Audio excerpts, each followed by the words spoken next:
اور غریبوں نے دیکھا کہ ہم جو ایک بار حضرت سے قرض لے لیتے ہیں تو ہم چکا نہیں سکتے، تو وہ نہ چکانے کی وجہ سے وہ بھی حضرت کی بارگاہ میں آنا بند کر دیے، تو سارے لوگ حضرت کی بارگاہ میں آنا بند کر دیے، اور حضرت نے اپنا وقت عبادت الہی کے لیے فوراً نکال لیا۔ تو پتہ کیا چلا کہ ان کے پیر و مرشد نے جو نصیحت دی تھی تو انہوں نے ان کی نصیحت پر عمل کیا، تو ایسا ہوا نہ تو لوگوں میں جو ہے تو بدگمانی پیدا ہوئی اور نہ کچھ معاملات خراب ہوئے، اور ان کا بھی جو ہے تو معاملہ درست ہو گیا۔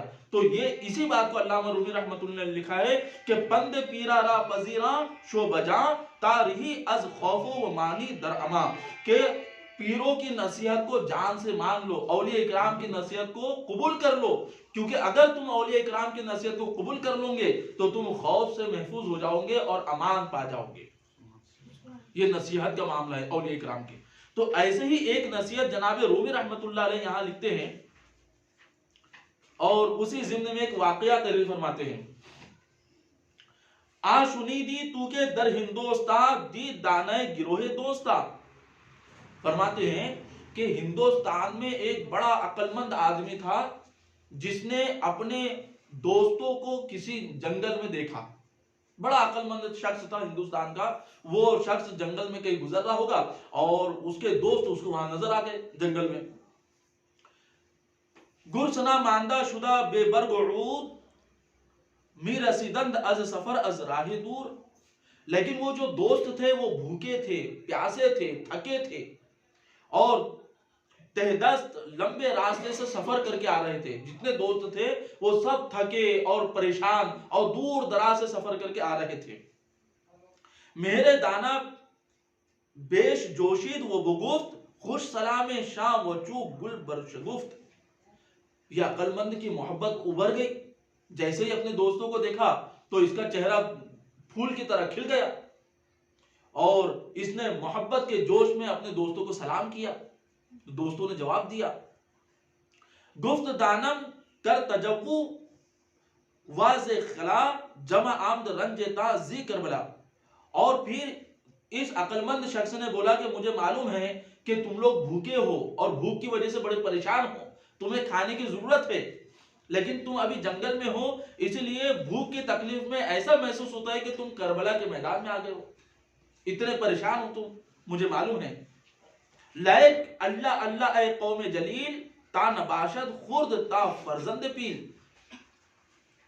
وہ عقل مند آدمی نے کہا کہ اللہ کے واسطے تم اس جنگل میں جانا، لیکن بھول کر بھی کسی ہاتھی کے بچے کا شکار کر کے اس کو نہ کھا لینا، ہاتھی کے بچے کو نہ کھانا، اس کے علاوہ جو تم کو کھانا ہے کھا لینا، لیکن اللہ کے واسطے ہاتھی کے بچے کو تم نہ کھانا۔ لائک اللہ اللہ اے قوم جلیل، اس نے دیکھا اور کہا کہ اے بزرگ لوگو، اللہ کے واسطے تم ہاتھی کے بچے کو ہرگز نہ کھانا۔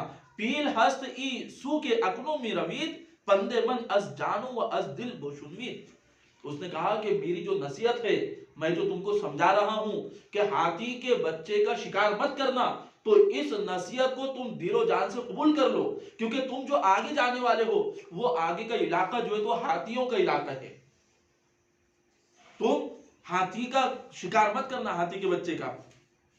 پیل بچا گانند اندر راہتا سید عیشہ ہست بس دل خواہتا، وہ کہنے لگا کہ تم اتنے بھوکے ہو کہ اگر تمہیں ہاتھی کا بچہ نظر آئے گا تو تم اس کا شکار کر لو گے، اور مجھ کو پتا ہے کہ تم کو ہاتھی کے بچے کا شکار کرنا بڑا پسند ہے، تو میں اس لیے نصیحت کرتا ہوں کہ ہاتھی کے بچے کا شکار نہ کرنا۔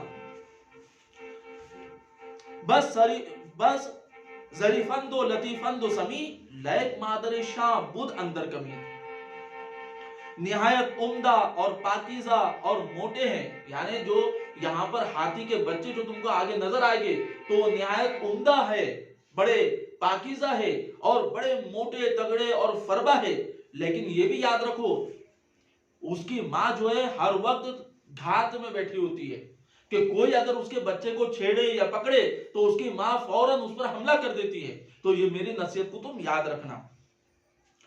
از پے فرزند صد فرزند راہ می بگردہ درہنی و آہ آہ، وہ کہتے ہیں کہ وہ اپنے بچوں کے لیے سینکڑوں میل سے دور سے دوڑ کر آ جاتی ہے۔ اگر تم ہاتھی کے بچے کو پکڑنے جاؤں گے تو اس کی جو ماں ہے تو وہ سینکڑوں میل دور سے دوڑتے ہوئے آتی ہے اور روتے ہوئے اور آہو فغا کرتے ہوئے آتی ہے، اور جو بھی اس کے بچے کو ہاتھ لگاتا ہے، چھیڑتا ہے، تو وہ ہاتھی جو ہے تو اس پر حملہ کرتا ہے۔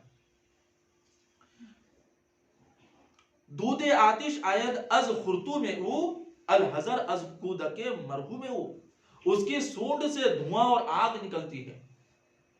وہ جو اس کی ماں ہے، یہ بچوں کی ماں، ہاتھی کے بچوں کی جو ماں ہے، تو وہ اس قدر غضبناک ہوتی ہے بچوں کو چھیڑنے والوں پر کہ اس کے سونڈ سے دھواں اور آگ نکلتی ہے۔ الحذر از کودک مرحوم ہو، بس اس کے قابل رحم بچوں سے بچو۔ یعنی وہ عقل مند آدمی نے پوری نصیحت کر دیا کہ اس کے بچوں سے تم بچنا، اس کا شکار نہ کرنا اور وہاں سے گزر جانا۔ اتنا انہوں نے نصیحت کی، اور نصیحت کرنے کے بعد جو ہے وہ وہاں سے نصیحت کر گئے، اور نصیحت کے بعد وہ آگے چلے، اور اس کے بعد پھر کہتے ہیں اور مزید نصیحت کرتے ہیں کہ ہر دہارا پیل بوئے می کنت، گرتے میدا بر بشر برمی تنت۔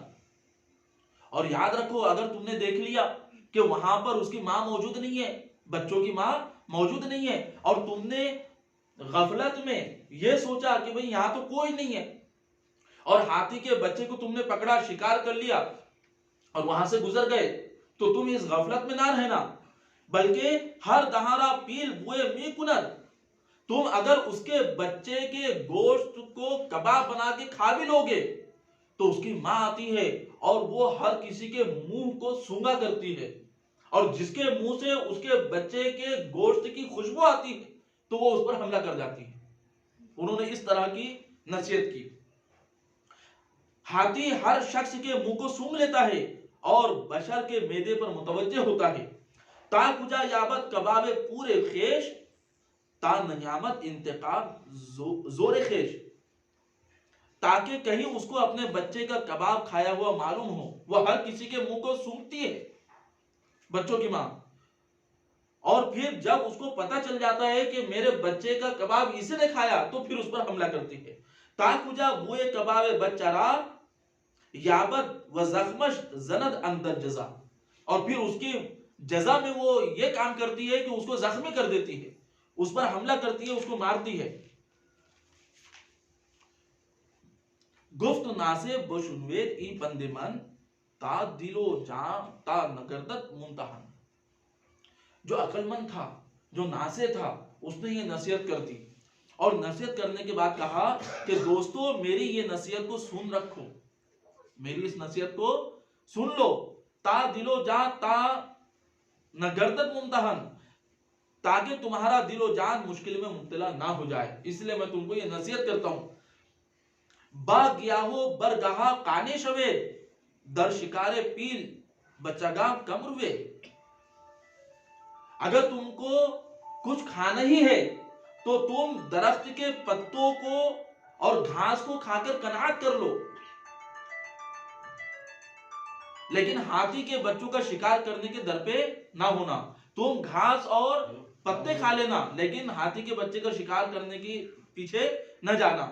من برو کردم زے گردن دامنس، جو سعادت کے بود انجامنس۔ انہوں نے کہا کہ میں نے تو اپنی گردن سے نصیحت کا قرض اتار دیا، یعنی میرا کام نصیحت کرنا تھا، میرا کام نصیحت کرنا تھا، اور نصیحت جو ہے وہ بڑی اچھی چیز ہوا کرتی ہے، اگر کوئی اس کو مان لے تو اس کے حق میں نصیحت بڑی اچھی چیز ہوا کرتی ہے۔ جس طرح بر رسولہ بلاغ باشد و بس، یعنی جس طرح رسولان اکرام جو انبیاء اکرام ہیں ان پر تبلیغ کرنا مقرر کیا گیا، یعنی انبیاء اکرام سے یہ نہیں پوچھا جائے گا کہ آپ نے ان کو عمل کیوں نہیں کروایا، بلکہ انبیاء اکرام سے یہ پوچھا جائے گا آپ نے ان کو کیوں نہیں پہنچایا۔ یعنی اللہ کا پیغام لوگوں تک پہنچا دینا یہ انبیاء کا حق ہے، عمل کروانا یہ انبیاء کا حق نہیں ہے۔ تو اسی طرح انہوں نے کہا اس دانا اور عقل مند شخص نے کہ میرا کام نصیحت کرنا تھا، اور اب اس کو ماننا نہ ماننا وہ تمہارا کام ہے، لیکن نصیحت پر عمل کرو گے تو یہ تمہارے لیے بہتر ہوگا۔ من بتبلیغ رسالت آمدم، تا ریحانم من شمارا از ندم۔ میں پیغام دینے کے لیے آیا ہوں تاکہ تم کو ندامت سے بچا لوں، ندامت سے چھڑا لوں، اس لیے میں نے تم کو پیغام دے دیا، پیغام دینے کے لیے آیا۔ ہی مبادا کے تماعتا راہ زند کمیں برگ از بے کہا تا برکنت۔ اور پھر وہ عقل مند شخص نے یہ بھی کہا انہوں نے کہ خبردار ایسا نہ ہو کہ طمع تمہاری رہزن بن جائے، تم لالچ نہ کرنا، تم میری نصیحت کو سننے کے بعد وہ ہاتھیوں کے رہنے کے مقام سے گزرتے گزرتے تم لالچ میں نہ پڑ جانا۔ خبردار ایسا نہ ہو کہ طمع تمہاری رہزن بن جائے اور خوراک کی طمع تم کو جڑ سے اکھیڑ دے۔ اگر تم نے ہاتھی کا شکار کر لیا تو ایسا نہ ہو کہ تمہارا ہی شکار ہو جائے اور تم ہی پر جو ہے تو ہلاکت گامزن ہو جائے، تم ہی ہلاک ہو جاؤ۔ ایسا مت کرنا، طمع مت کرنا، تم لالچ مت کرنا۔ ای بگفت و خیر باد کرد و رفت گشت قحط و جوئیں شاہ در راہ زفت۔ انہوں نے اتنی نصیحت کی اور نصیحت کرنے کے بعد انہوں نے جو ہے تو خیر آباد کہہ دیا کہ اب تم ہیں اور تمہاری زندگی ہے، یہ کہا اور وہ وہاں سے چلے گئے۔ اب یہ جتنے لوگ یہاں پر تھے، اس کے ساتھی، اس کے دوست، جتنے لوگ تھے، یہ بھوک کی شدت کی وجہ سے جو ہے تو ان کی بہت یعنی بے قابو ہو رہے تھے، ان کی بھوک بہت زیادہ بڑھ چکی تھی۔ گشت قحط و جوئیں شاہ در راہ زفت، یعنی راستے میں خوراک کی نایابی، یعنی راستے میں ان کو تو کوئی کھانا پینا ملا نہیں تھا، اس وجہ سے ان کی بھوک میں اور شدت ہو گئی، بھوک میں اور اضافہ ہو گیا۔ ناگہاں دیدند سوئے جا دئے پورے فیلے فر بہے نوزادہی۔ اب وہ عقل مند نے نصیحت کی اور نصیحت کرنے کے بعد وہ تو چلے گئے۔ اب یہ تمام لوگ آگے بڑھے۔ اب جیسے ہی تھوڑا آگے گئے، ناگہاں دیدند سوئے جا دئی، اچانک ان لوگوں نے ایک راستے کی طرف ایک ہاتھی کا بچہ دیکھا۔ انہوں نے راستے میں ہاتھی کا ایک بچہ دیکھا، پورے فیلے فر بہے نوزادہی، اور وہ بچہ بڑا عمدہ، موٹا تگڑا اور ابھی ابھی پیدا ہوا تھا، نوزادہ بچہ تھا۔ ان لوگوں نے دیکھا، اب جیسی ان کی نگاہ اس ہاتھی کے بچے پہ پڑی، اندر افتادند چو گرگان مست پاک خوردند و فرو شستند دست۔ تو جیسے ہی انہوں نے ہاتھی کے فربا، موٹے تگڑے، عمدہ اور نوزادہ بچے کو دیکھا تو بھیڑیوں کی طرح اس پر کود پڑے، اس بچے پر، اور اس کا شکار بھی کیا، اور شکار کرنے کے بعد اس کو کھا پی کر کے اس کو ختم بھی کر دیا، صاف کر دیا اور اپنے ہاتھوں کو دھو بھی لیا۔ یعنی انہوں نے نصیحت کو قبول نہ کیا، نصیحت بھول گئے اور ہاتھی کے بچے کا شکار کر کے جو ہے انہوں نے اس کو صاف چٹ کر کے، یعنی اس کی ایک بوٹی بھی نہیں چھوڑی، اور فرو شستند دست، اور انہوں نے ہاتھ وغیرہ دھو لیے۔ آیا کہ ہمراہ نخورد و پند داد کہ حدیث آ فقیرش بود یاد۔ لیکن کمال کی بات دیکھیے، جناب رومی رحمت اللہ علیہ لکھتے ہیں کہ ان تمام لوگوں میں ایک شخص ایسا بھی تھا، ایک رفیق ایسا بھی تھا کہ جس کو فقیر کی نصیحت یاد تھی، اور اس شخص نے اس ہاتھی کے گوشت میں سے ایک بوٹی کو بھی ہاتھ نہیں لگایا، کچھ نہیں کھایا اس نے۔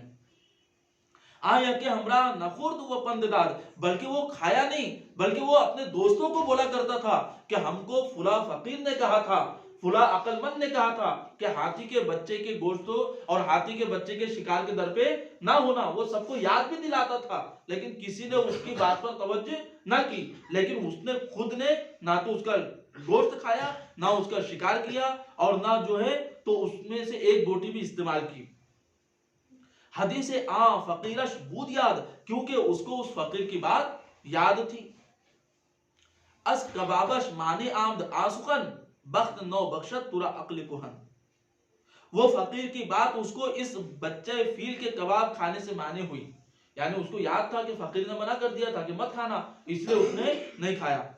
بخت نو بخشت ترا عقل کہن، علامہ رومی رحمت اللہ علیہ لکھتے ہیں کہ پرانا تجربہ تم کو نئی کامیابی بخشتا ہے، پرانا تجربہ تم کو نئی کامیابی بخشتا ہے۔ یعنی مطلب یہ ہے کہ اولیاء اکرام اور جو حکمہ ہوتے ہیں وہ بڑے تجربہ کار ہوا کرتے ہیں. جب اگر تم ان کے بات کو، ان کے قول کو، ان کی نصیحت کو مان لو گے تو سمجھنا کہ کسی نہ کسی کامیابی کے راستے پہ تم گامزن ہو جاؤ گے. بخت نو بخشت پورا عقل کہن، پرانا تجربہ تم کو نئی کامیابی بخشتا ہے.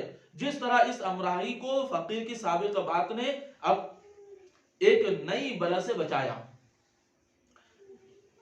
پس بیفتادند و خفتند آہما، آگر سنا پاسبانے ریما. ان لوگوں نے اس ہاتھی کے بچے کا شکار کیا، اس کو کھایا پیا، اور کھانے کے بعد وہ سب جا کر کے لیٹ گئے. بیفتادند سب کے سب جا کے لیٹ گئے، وہ خفتند آہما اور سب کو نیند لگ گئی، سب سو گئے. آگر سنا پاسبانے ریما، جو بھوکا تھا، جس نے ہاتھی کے بچے کے گوشت کو ہاتھ نہیں لگایا تھا، وہ پہرہ دار بن گیا، وہ پہرہ دینے لگا، سب سوئے رہے. اب وہ بھوکا جو تھا وہ پہرہ دے ہی رہا تھا کہ اس نے کیا دیکھا، دید پیلے سہم ناک کے می رسید اولن آمد سوئے حارث دوید.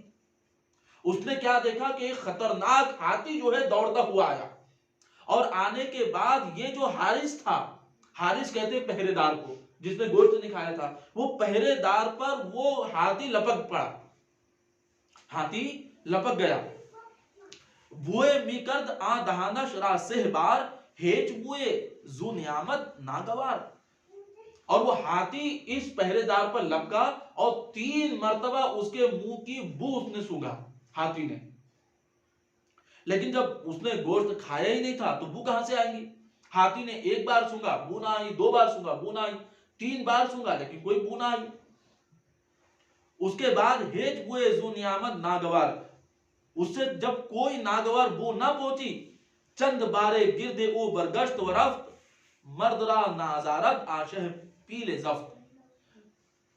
پھر کئی مرتبہ اس کے گرد چکر لگایا اور ہٹ گیا. یعنی اس ہاتھی نے اس پہرے دار کے ارد گرد چکر لگایا اور اس کے بعد اس کو چھوڑ کر ہٹ گیا، اور ہاتھی نے اس کو کوئی تکلیف نہ دی، چھوڑ دیا اس کو. مر لبے ہر خفترا بوئے کرد، بوئے می آمد اورا زا خفتہ مرد. اب وہ ہاتھی آگے بڑھا، اور آگے بڑھنے کے بعد جتنے لوگ وہاں پر سوئے ہوئے تھے سب کے منہ کی بو سونگنے لگا. وہ ہاتھی سب کے منہ کی بو جب سونگنے لگا تو بوئے می آمد اورا زا خفتہ مرد، تو جتنے لوگ وہاں پر سوئے ہوئے تھے کیونکہ انہوں نے اس کے بچے کا شکار کیا تھا، سب نے اس کا گوشت اور اس کا کباب کھایا تھا، تو سب کے منہ سے کباب کی خوشبو آنے لگی، بو آنے لگی. کس کباب پیل زیادہ خوردہ بود، بردرایت و بکشتش پیل زود. کیونکہ اس نے ہاتھی کے بچے کے کباب کھائے تھے، ان لوگوں نے ہاتھی کے بچے کے کباب کھائے تھے، بس ہاتھی نے فوراً اس کو پھاڑ ڈالا. یعنی جتنے لوگ سوئے ہوئے تھے ہاتھی نے سب پر ایسا حملہ کیا کہ سب کو پھاڑ ڈالا، وہ کشتش پیل زود، اور فوراً سب کو جان سے مار دیا. بر ہوا انداخت ہر یک از کراف، تاہمی زد بر زمین می کشت شکاف. وہ ہر ایک کو بے پرواہی کے ساتھ ہوا میں پھینکا کرتا تھا. اب ہاتھی جو ہے تو غصے میں آ گیا، وہ ہر ایک کو، ہر سونے والے کو، ہر گوشت کے کھانے والے کو وہ ہوا میں پھینکا کرتا تھا. تاہمی زد بر زمین میشت شگاف، یہاں تک کہ وہ زمین پر آ گرتا اور وہ پاش پاش ہو جاتا. یعنی ہاتھی نے ہر کسی پر حملہ کیا اور ہر کسی کو جان سے مار ڈالا. اب یہاں پر جناب رومی رحمت اللہ علیہ یہ واقعہ تحریر فرما کر یہ بات بتانا چاہتے ہیں کہ اے لوگو، اولیاء اکرام کی نصیحت کو ماننا لازم ہے، کہ جو لوگ اولیاء اکرام کی، دانا لوگوں کی اور جو لوگ عقل مندوں کی نصیحت کو مان لیتے ہیں تو پھر وہ لوگ کامیابی کی جانب بڑھ جاتے ہیں. جیسے کہ جناب رومی رحمت اللہ علیہ نے لکھا ہے کہ بخت نو بخشت پورا عقل کہن، کہ پرانا تجربہ تم کو نئی کامیابی دلاتا ہے، نئی کامیابی کی جانب لے جاتا ہے. تو اگر یہ لوگ اس عقل مند کی بات کو مان لیتے تو یہ سارے لوگ ہاتھی کے حملے سے بچ جاتے، لیکن انہوں نے کسی نے نہ مانا، لیکن ایک آدمی نے اس فقیر کی بات کو مانا تو ہاتھی نے اس کو بخش دیا اور وہ اس کی جان بچ گئی۔ تو پتہ یہ چلا کہ اولیاء اکرام کی نصیحتوں میں، اولیاء اکرام کی باتوں میں اور اولیاء اکرام کے اقوال میں اتنی تاثیر ہوتی ہے کہ قیامت تک جو کوئی کسی بھی اللہ کے ولی کے واقعات کو پڑھ کر، ان کے اقوال کو پڑھ کر اور ان کی پند و نصیحت کو پڑھ کر اس پر عمل کرتا ہے تو ساری زندگی جو ہے تو اس کی ترقی دنیا میں بھی ہوتی ہے اور اس کی ترقی آخرت کے معاملات میں بھی ہوا کرتی ہے۔ یہ ہے نصیحت۔ تو آج کے درس سے ہم کو یہ بات پتہ چلی کہ اولیاء کی نصیحت کو دل و جان سے قبول کرنا چاہیے، جیسے کہ مولانا رومی رحمت اللہ علیہ نے سب سے پہلا شعر یہی لکھا ہے، پند پیرا را پذیرا شو بجا۔ اولیاء اکرام کی، پیروں کی، بزرگوں کی نصیحت کو دل و جان سے مان لو، قبول کر لو۔ تارہی از خوف و مانی در اما، تاکہ تم خوف سے چھوٹ جاؤ اور امن و امان میں رہو۔ اب انشاءاللہ تبارک و تعالی آنے والی نشست میں، اس کے بعد کی جو نشست ہوگی، ہم اس میں ایک واقعہ آپ کو بیان کریں گے۔ وہ واقعہ ایسا ہے کہ ایک بہت بڑا بادشاہ تھا اپنے وقت کا، وہ راستے سے گزر رہا تھا تو راستے میں ایک اللہ والا، ایک فقیر بیٹھا ہوا تھا۔ تو وہ بادشاہ بڑے ادب سے آ کر وہ اللہ والے کے پاس بیٹھ گیا اور اللہ والے سے کہنے لگا کہ اے فقیر، آپ مجھ کو کوئی نصیحت کیجیے۔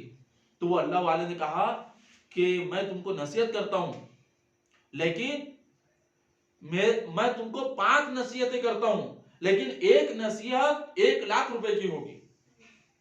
تو تم مجھ کو 5 لاکھ روپے دے دو، میں تم کو 5 باتیں بتاتا ہوں، اور وہ اتنی جو ہے تو لائق باتیں ہیں اور اتنی حیرت انگیز باتیں ہیں کہ وہ بادشاہ نے 5 لاکھ روپے فقیر کو دیے اور انہوں نے 5 نصیحتیں ان کو کی۔ اب وہ 5 نصیحت کون سی تھی اور وہ فقیر نے کون سی باتیں بیان کی، اور اس سے انداز لگائیے کہ ایک نصیحت 1 لاکھ روپے کی، یعنی اس دور کے 1 لاکھ روپے کی ایک نصیحت۔ تو انشاءاللہ تبارک و تعالی آئندہ نشست میں ہم 5 نصیحتوں کو بیان کریں گے، اور اللہ تبارک و تعالی سے دعا ہے کہ اللہ تبارک و تعالی ہمیں عمل صالحہ کی توفیق عطا فرمائے۔ کریمہ کار سازہ بند نواز رب قدیر، اے رب قدیر، رب ذوالجلال، تاجدار کائنات، رحمت عالم، جناب محمد مصطفیٰ صلی اللہ تعالی علیہ وسلم کے توسل سے رب ذوالجلال تمام مسلمانوں کی بخشش و مغفرت فرما، سب کے گناہیں صغائر و کبائر کو بخش دے، معاف فرما، سب کی جان و مال، عزت و آبرو کی حفاظت فرما۔ رب قدیر سب کے گھروں میں، کام کاروبار میں، علم میں، عمل میں، رزق میں، عمر میں برکت عطا فرما۔ رب ذوالجلال ہم سب کو جناب رومی رحمت اللہ علیہ کے روحانی فیوز و برکات سے مشرف فرما۔ پروردگار عالم دنیا آخرت کی خیر اور بھلائیاں عطا فرما۔ پروردگار عالم دلی مقاصد کو، جائز تمناؤں کو پورا فرما۔ رب قدیر ہم سب گناہگاروں کو اپنی بارگاہ میں توبہ اور استغفار کی توفیق عطا فرما، ہماری توبہ کو اپنی بارگاہ میں مقبول فرما، اپنے محبوبین کے دامن سے وابستگی عطا فرما۔ رب قدیر دنیا میں، آخرت میں، قبر میں، حشر میں، نشر میں، ہر جگہ اولیاء اکرام کی نگہبانی عطا فرما، اولیاء اکرام کی تائید عطا فرما، اولیاء اکرام کی امداد عطا فرما۔ رب ذوالجلال اپنے نیک بندوں کی توسل سے ہم سب گناہگاروں کو نیکوں میں شامل فرما۔ ان اللہ و ملائکتہ یصلون علی النبی یا ایھا الذین آمنوا صلوا علیہ وسلموا تسلیما۔ اللہم رب محمد صلی اللہ علیہ وسلم، نحن عباد محمد صلی اللہ علیہ وسلم، سبحان ربک رب العزت عما یصفون وسلام علی المرسلین والحمد للہ رب العالمین۔